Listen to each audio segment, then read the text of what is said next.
Welcome back to our channel, everyone. Today is a truly beautiful day to dive deep into the heart-stopping drama of Genoa City. We have so much to unpack, so many intense moments to process together. Grab your favorite drink, settle in, and let us walk through the terrifying traps of Las Vegas, because what is happening right now is going to change everything we know about these families. It just makes you stop and think, how much more can these people take? Chelsea Lawson is standing there, holding this ultimatum from Matt Clark, and you can almost feel the air completely leave the room. The sheer weight of it is absolutely suffocating. Matt isn't just asking for money, which would be simple enough for someone connected to the Newman well. No, he is demanding that Chelsea bring the cash to this desolate, abandoned area completely alone. If she ever wants to see Sharon and Noah alive again, and you have to wonder, what is going through Chelsea's mind in that exact, paralyzing moment? She knows Adam has been dragged into this nightmare and brutally incapacitated. She knows Nick is fighting for his life, bleeding internally, suffering from the catastrophic effects of that tainted fentanyl Matt planted. The men who usually stand between the Newman family and total destruction are broken, bleeding out in the dark, so now the burden falls entirely on Chelsea. It is a terrifying realization, the kind that makes your blood run cold. She is stepping into a trap set by a man who has absolutely no moral compass, a man who feeds on the psychological agony of his victims. But Chelsea, she isn't going in completely blind, and you really have to admire her resilience, even when the odds are so horrifyingly stacked against her. The police are involved. Secretly, of course, they know the stakes. They know Matt Clark is a volatile psychopath who could snap at any second, and any overt police presence would result in an immediate bloodbath. So, they carefully, meticulously rig Chelsea with a hidden infrared camera. It is such a tense, nerve-wracking process. Feeling the cold, hard technology being taped against her skin, knowing that this tiny, fragile lens is the only lifeline she has to the outside world. The infrared is specifically meant to cut through the pitch-black darkness of that abandoned gas station, to pick up heat signatures in a place that has been devoid of life for years. And as the police brief her, you can see the sheer terror masking her face. But there is also this undeniable core of steel. She is doing this for Adam, she is doing this for Noah and Sharon. She is walking into hell with a camera strapped to her chest. And then, there is Riza. Oh, Riza Thompson. We always knew she was a wild card, didn't we? She is supposed to be the eyes on the outside, the distant observer monitoring the situation from afar while the police stay out of Matt's immediate perimeter. But can you ever really trust someone whose entire survival is built on the shifting, treacherous sands of the Vegas underworld? Riza has been burned by Adam. She has been humiliated, used, and cast aside by the Newmans. And now, she holds the keys to this entire rescue operation. As Chelsea prepares to leave, there is this lingering, dreadful feeling. A knot in your stomach that just tells you Riza is playing a different game entirely. You almost want to scream at the screen, to tell Chelsea to turn back, to not trust this woman who operates entirely in the gray areas of morality, but Chelsea has no choice. She has to desperately believe that Riza's desire to take down Matt is stronger than her greed. It is a leap of faith that feels doomed from the very start. The drive out to the abandoned gas station. It must feel like a slow, agonizing death march. Just imagine the absolute isolation of the Nevada desert at night. The oppressive heat that still lingers from the day, the suffocating, heavy silence. The endless stretch of empty road illuminated only by the headlights of Chelsea's car. Every single mile she drives takes her further away from civilization, further away from the safety of the police, and deeper into the twisted, sadistic labyrinth of Matt Clark's mind. She is completely alone with her thoughts, and those thoughts have to be pure agony. She is clutching the steering wheel, her knuckles white, her heart hammering against her ribs like a trapped bird desperately trying to escape. She is carrying a fortune in cash, but it feels like she is carrying the weight of the entire world on her shoulders, and in the back of her mind. She has to be wondering if she is driving straight into her own grave. It is so incredibly heartbreaking to watch her endure this level of psychological torture. Meanwhile, inside that decaying nightmare of a gas station, the psychological warfare is reaching levels that are just genuinely hard to stomach. Matt Clark isn't satisfied with merely holding Sharon and Noah hostage.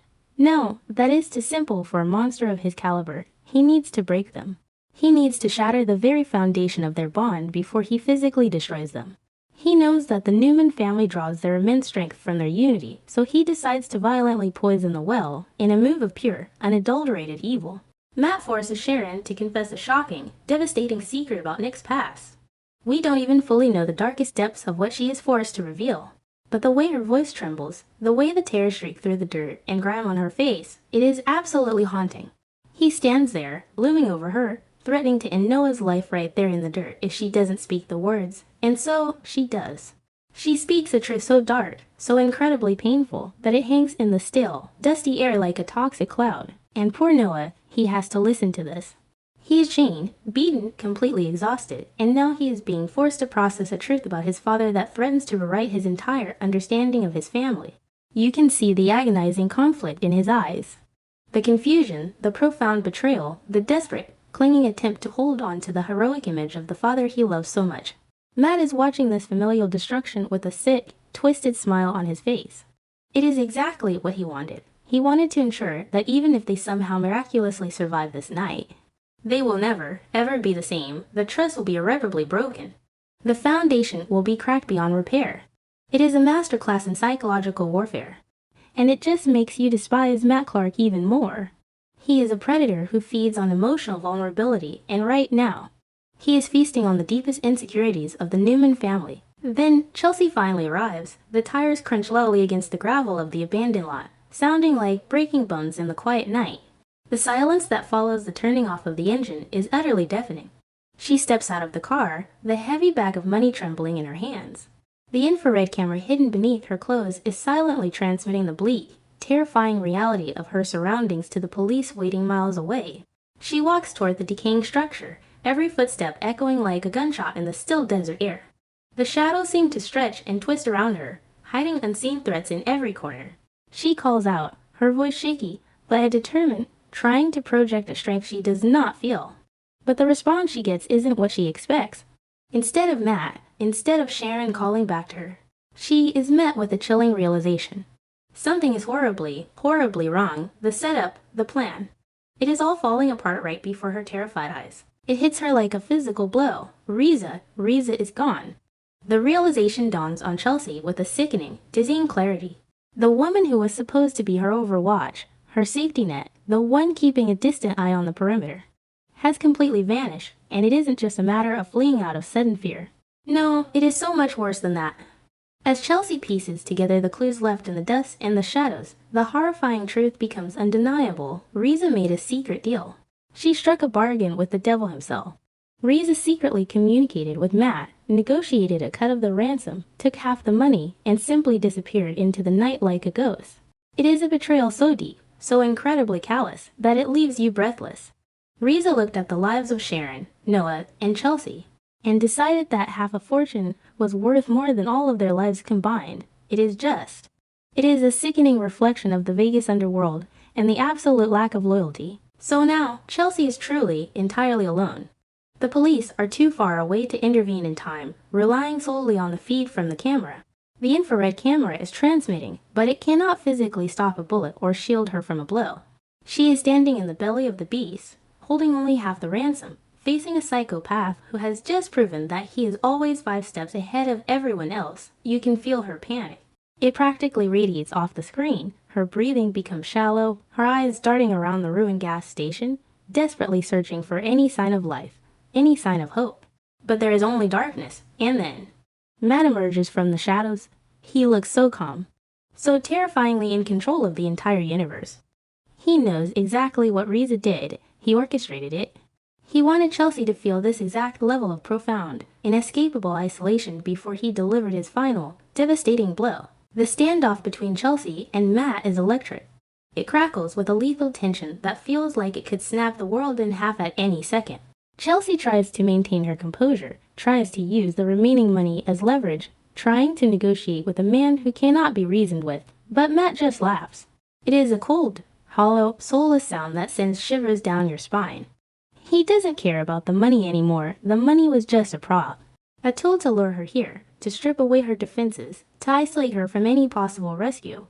He revealed Sharon, battered and broken, tied up in the corner of the room. Chelsea's heart absolutely breaks at the sight of her. Despite their complicated history, seeing another woman, a mother, subjected to this level of brutality, it tears at Chelsea's soul. She begs Matt to let them go. She pleads with whatever shred of humanity he might have left buried deep inside. But we all know the terrifying truth. Matt Clark has no humanity left. And then, the unthinkable happens. Matt reveals his true endgame, and it is more horrifying than anyone could have predicted. This was never just about a ransom. This was never just about torturing Nick by proxy. This is about making a statement. A loud, violent, catastrophic statement that will echo through Genoa City forever. Matt pulls out a detonator. The little device looks so insignificant in his hand, just a piece of plastic and wiring, but it holds the absolute power of life and death. You can almost hear the collective gasp of the audience.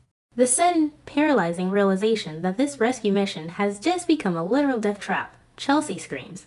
Sharon struggles frantically against her restraints, her eyes wide with unadulterated terror.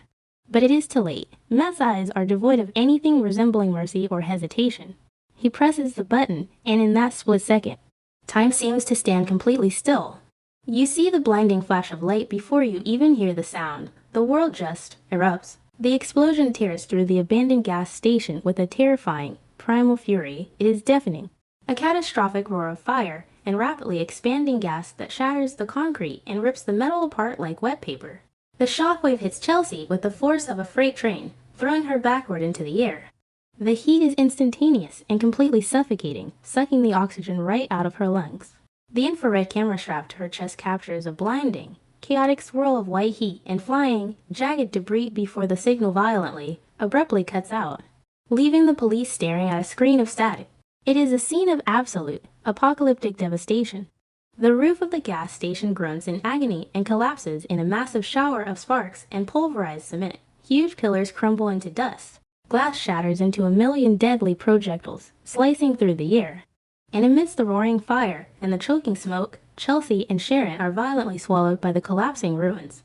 It is a nightmare, a literal, fiery nightmare brought to life on our screens. When the initial, deafening roar of the blast finally subsides, it is replaced by a terrifying, eerie silence, broken only by the sharp crackle of flames and the ominous shifting of unstable rubble.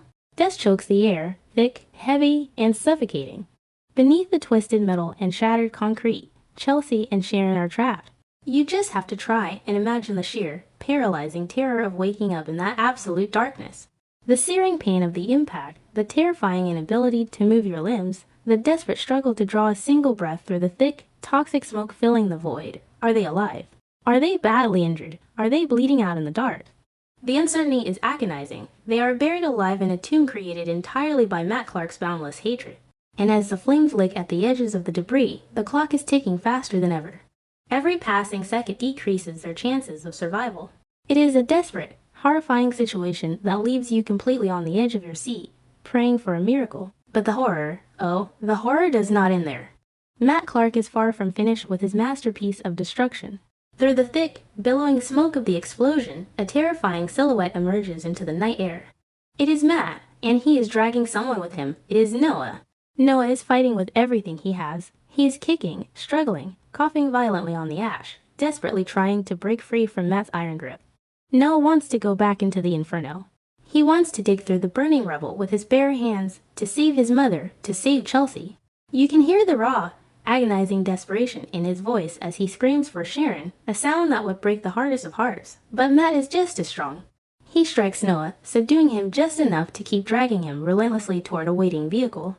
Matt didn't kill Noah in the blast because Noah is the ultimate prize. Noah is the final, crucial piece of this twisted, terrifying puzzle. You see, Matt has realized that torturing Nick is deeply satisfying, but it isn't enough to quench his thirst for vengeance. Nick is already broken, already bleeding out somewhere in the dark, his spirit crushed by addiction and trauma. To truly inflict the maximum amount of pain, to truly conquer and destroy the Newman family once and for all, Matt has to aim higher. He has to go after the head of the snake. He has to go after Victor Newman himself. By dragging Noah into the darkness, Matt is securing the ultimate, untouchable hostage. Noah is Victor's grandson, the heir to the Newman legacy, a young man Victor loves fiercely and protectively. By taking Noah, Matt is elevating this conflict from a personal, gritty vendetta against Nick to a full-blown, high-stakes, apocalyptic war against the most powerful man in Genoa City. It is a chilling, brilliant, and utterly terrifying escalation of hostilities. Just think about what is going to happen when Victor gets that phone call. When Victor Newman realizes that his beloved grandson has been taken by a deranged psychopath. That Sharon and Chelsea are buried under the burning rubble of an exploded gas station. That Nick is fighting for his life against a lethal overdose. The wrath of Victor Newman is going to be absolutely biblical. We have seen Victor angry before. We have seen him ruthless, calculating, and destructive, but this is a direct attack on his blood. This is an attack on the very future of his family line. The extortion demand that Matt is going to place on Victor will be astronomical. Not just in terms of money, because money means nothing to Victor, but in terms of power, public humiliation, and total control. Matt wants to see the great, untouchable Victor Newman beg on his knees. He wants to bring the entire Newman empire crashing down into the dirt. It is so much to process all at once. You sit there, watching the smoke rise from the ruins of that gas station, and you feel this profound, heavy sense of despair settling over you. The Newman family has faced countless enemies over the years, survived so many corporate takeovers and personal tragedies, but Matt Clark, he is a completely different breed of monster. He has systematically, surgically dismantled their defenses. He has used their deep love for each other as a weapon to tear them apart. He forced a mother to betray a father's deepest secret. He used a desperate woman's help and bravery against her. He turned a rescue mission into a fiery, concrete grave.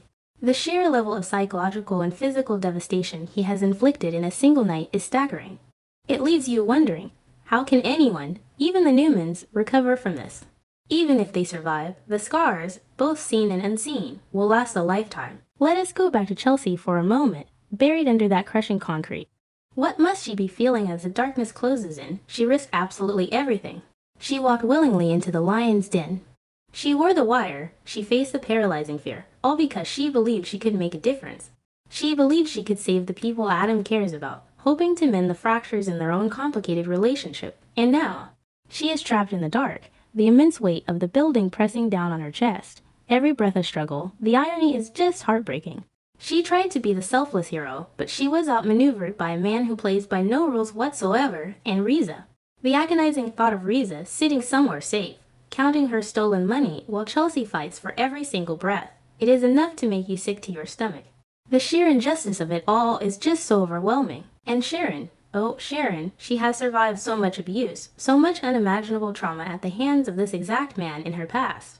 To be violently thrown back into his clutches, to be forced to verbally destroy Nick's reputation and legacy in front of their son.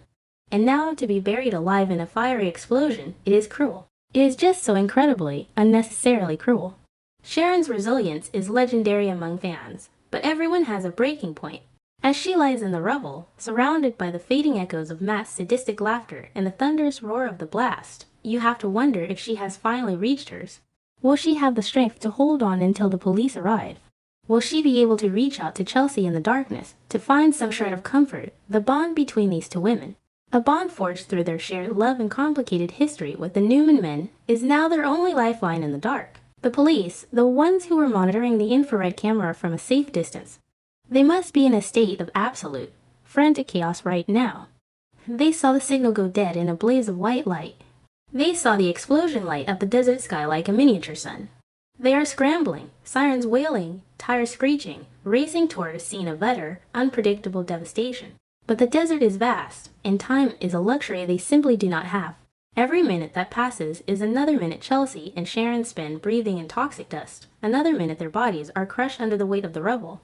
Another minute Matt spends slipping further away into the night with Noah. The authorities thought they had a handle on the situation. They thought the wire and the camera would give them the tactical edge. But Matt Clark proved that technology and police protocol are nothing against raw, unpredictable, explosive malice. And we cannot forget about that secret, the confession Matt brutally forced out of Sharon before the blast.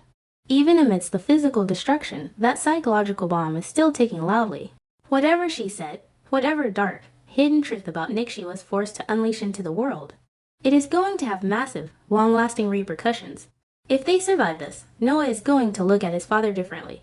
The dynamic of the Newman family has been fundamentally altered at its core. Matt knew exactly what he was doing. He didn't just physically blow up a building, he blew up their trust.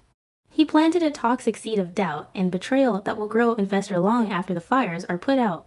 It is a lingering poison, and it is going to seep into every interaction they have moving forward, poisoning their recovery. Noah's terrifying journey into the dark with Matt, it is horrifying to even contemplate. Noah is a strong young man, but he is currently in the hands of a sociopath who has absolutely nothing to lose. Matt will use Noah's fear, his agonizing worrying for his mother, to keep him compliant and broken. He will taunt him with the idea that Sharon and Chelsea are dead under the rubble. He will use relentless psychological torture to break Noah down completely before he ever even makes the extortion call to Victor. Noah is isolated, injured, grieving, and entirely at the mercy of a monster who enjoys inflicting pain. The psychological toll this will take on him, it is unimaginable. He went to Vegas to save his family, to be the hero alongside his father, and now he is the ultimate pawn in a deadly, high-stakes game of chess. The ripples of this night in Las Vegas are going to crash into Genoa City like a devastating tidal wave when the news finally hits. When Victor, Nikki, Victoria, and Adam fully comprehend the terrifying scale of this disaster, the entire landscape of the show is going to shift drastically. The corporate battles over Newman Enterprises, the petty rivalries, the Dawn investigations led by Christine. All of it is going to pale in comparison to the desperate, bloody fight to save Noah and recover Sharon and Chelsea. The Newmans are going to have to unite like never before. They are going to have to put aside their differences, their anger, their pride, and focus all of their immense resources, both legal and illegal, on hunting down Matt Clark. It is going to be a war. A brutal, unforgiving war that will test the limits of their morality. As we sit here, trying to process the sheer, overwhelming magnitude of what just happened, it is hard not to feel a sense of profound anxiety. The writers have truly pushed these beloved characters to the absolute brink of destruction. They have stripped away their safety nets, their wealth, their power, and left them entirely vulnerable to the darkest, most twisted aspects of human nature. You find yourself holding your breath, desperately hoping for a miracle. Hoping that Chelsea finds a pocket of air in the ruins. Hoping that Sharon finds the strength to keep her eyes open. Hoping that Noah finds a way to leave a trail in the Dane and Sahara Desert. It is gripping, emotional, edge-of-your-seat storytelling that reminds us why we are so deeply invested in these lives. The darkness has fully descended on the Newman family, and the only question left echoing in our minds is, who will survive to see the dawn?